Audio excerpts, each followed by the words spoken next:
time for the Longines Chronoscope, a television journal of the important issues of the hour, brought to you every Monday, Wednesday, and Friday. A presentation of the Longines Whitnor Watch Company, maker of Longines, the world's most honored watch, and Whitnor, distinguished companion to the world-honored Longines. Good evening. This is Frank Knight.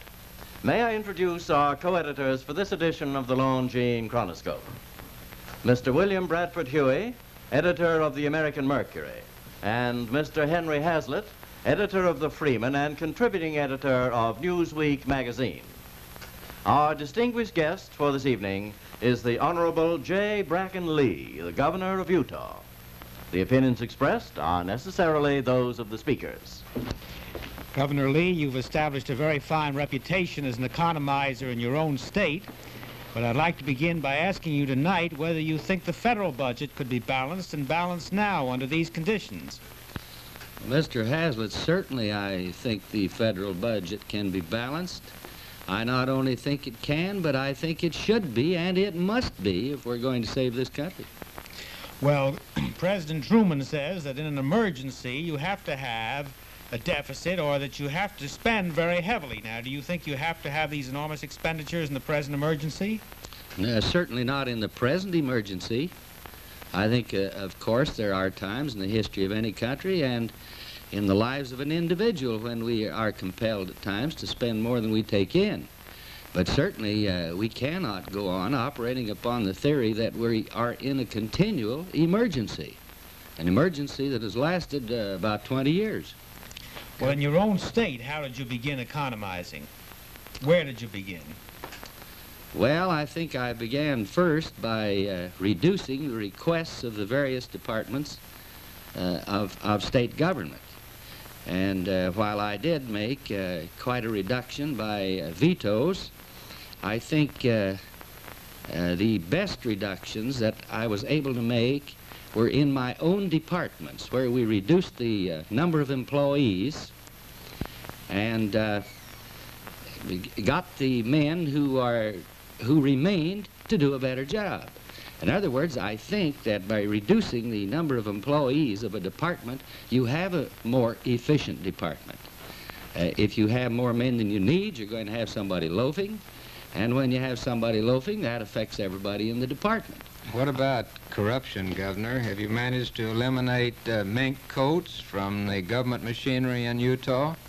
Almost definitely. I can say this, that in our own state, during the time that I have been in office, we have not had one single scandal of any kind. What policy do you have to prevent that, to prevent the scandal of your men accepting gifts or that sort of thing, sir? Well, maybe the best way to illustrate that would be to take our Liquor Commission. Up until the time I took office, and since the time that it has been in existence, I think in about 1934, they had a continual scandal.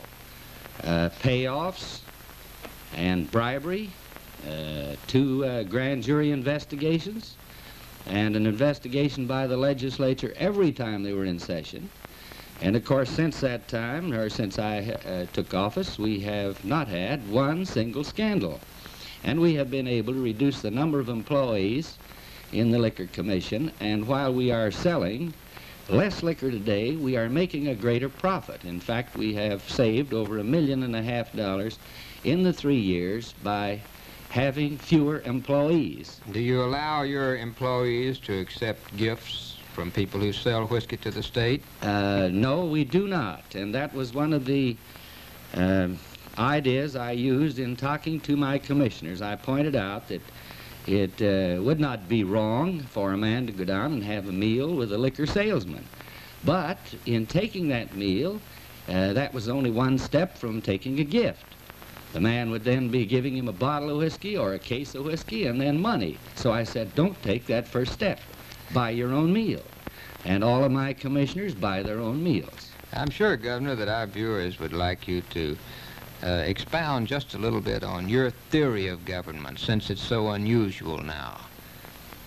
Well, briefly, my theory of government is very much like the referee of a ball game. And I have attempted from time to time to point out that you have men handle your athletic programs who draw up the rules.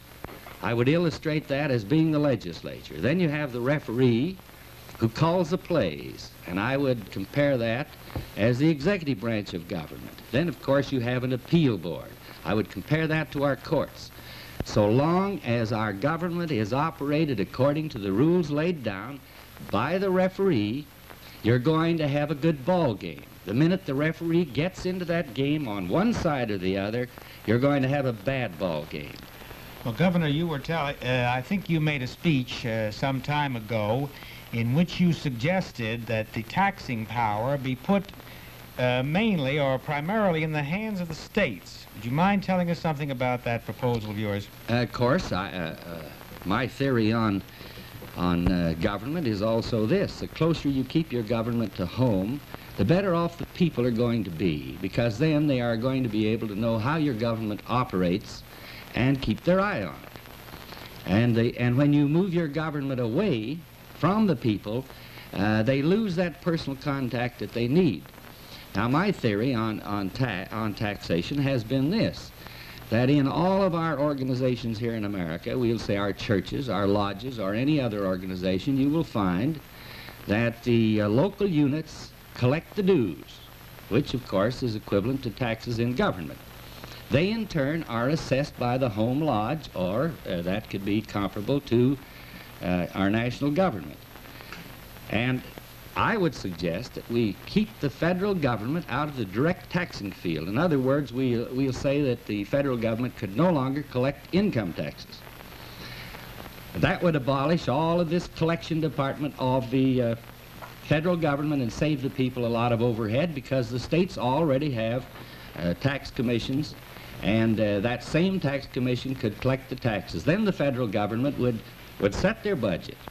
They would then say to the states, as an illustration, to Utah, on a per capita income basis, Utah owes the federal government $300 million to operate it for the fiscal year 1952.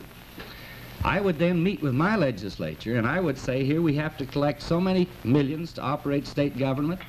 The federal government needs $300 million, therefore we will collect that tax. Now, this would bring the government closer to the people, and we would then be in a position to see the fallacy of federal aid. In other words, we would find that we could take care of our old people for less money than we can by letting the federal government collect this money and pay the overhead of returning the money to the states. Then the pressure groups would all descend on the state governments. And the state governments would do the deciding. They would decide what kind of taxes to levy. It wouldn't be any of the federal government's business how the taxes were levied. That's right. They would just assess the states. That's right. The states would be the collecting agencies. That's right. Now, for those people who believe in a free government and a government that's close to the people, I think they will agree with me. But to those people who believe in a centralized government or a socialist government, certainly they would disagree. I'm sure, Governor, that our viewers would like to know some of the practical political aspects of this. Now, what groups in your state have fought your economy program most effectively? Well, I think the group that has objected to my program to the greatest degree has been the school teachers.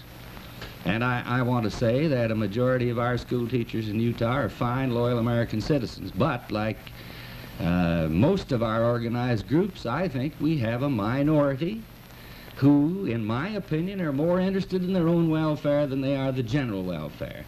I think it's impossible for a man who believes as I do, operating government for all of the people, can ever get along with a selfish minority. Well, did you actually cut the educational budget in your state, or did you simply prevent it from expanding? Well, I certainly didn't cut it, but I prevented it from expanding to the degree which they wanted it expanded. But actually, the way it has operated, I think our schools are better off in Utah, because all of the surplus money that was saved in my vetoes and by reason of economy went into a building fund that then went into school buildings and into our other institutions, to the point where we have constructed more public buildings in 3 years than we did for the 20 years prior to my administration. You're up for re-election, I believe, Governor. Do you expect a very hard campaign, I assume? Well, I always expect a hard campaign. I don't think there's any such thing as an easy campaign. And do you expect to be re-elected? Well, certainly if I run, I expect to be re-elected. What are the national political observations out there? You're a Republican, of course. Yes. And you have a Republican senator that's up for re-election this year, Senator Watkins, I believe. That's correct. What's the outlook for your Republican ticket there in the state? Well, I think it's very good, providing the Republicans get out and really fight. I think that when they feel that they have a cinch, that they're very apt to lose the election. I think it can be won, but it's going to be won with a good, hard fight. You mean locally or nationally or both, you're talking about? Both locally and nationally. Yes. You offer your voters a clear choice in Utah, I guess. Your theory of government is certainly not the opposition's theory of government. I think that's right. I think it's probably the direct opposite. And what observations do you have to make on the national scene? Are you supporting a candidate for the Republican nomination? Well, I have favored Senator Taft. And what, in general, is the sentiment in the mountain states? Are most of the delegates from the mountain states for Senator Taft? Well, a great majority of them are. As an illustration, the entire 14 delegates from Salt Lake are from Utah, are for Taft. And do you expect a Republican victory this year nationally? I do. Well, Governor, I'm sure that our viewers have very much appreciate your views tonight, and thank you for being with us, sir. Well, thank you very much. The editorial board for this edition of the Longines Chronoscope was Mr. William Bradford Huey and Mr. Henry Hazlitt. Our distinguished guest was the Honorable J. Bracken Lee, the Governor of Utah.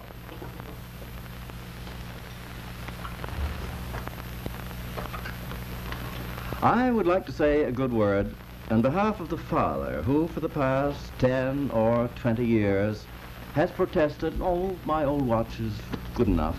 Well, what he really meant was, I'm going to have to make it do. You see what I mean?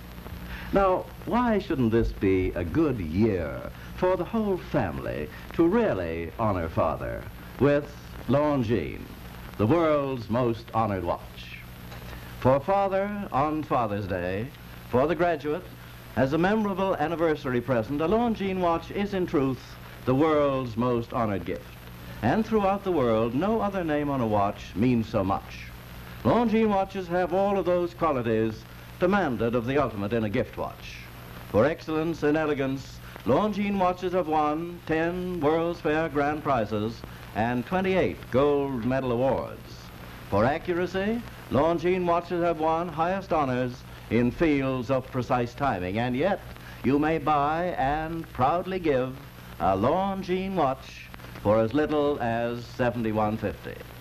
Longines, the world's most honored watch, premier product of the Longines Whitnor Watch Company, since 1866, maker of watches of the highest character. We invite you to join us every Monday, Wednesday, and Friday evening at this same time for the Longines Chronoscope, a television journal of the important issues of the hour, broadcast on behalf of Longines, the world's most honored watch, and Whitnor, distinguished companion to the world-honored Longines. This is Frank Knight, reminding you that Longines and Whitnor watches are sold and serviced from coast to coast by more than 4,000 leading jewelers who proudly display this emblem, Agency for Longines Whitnor Watches.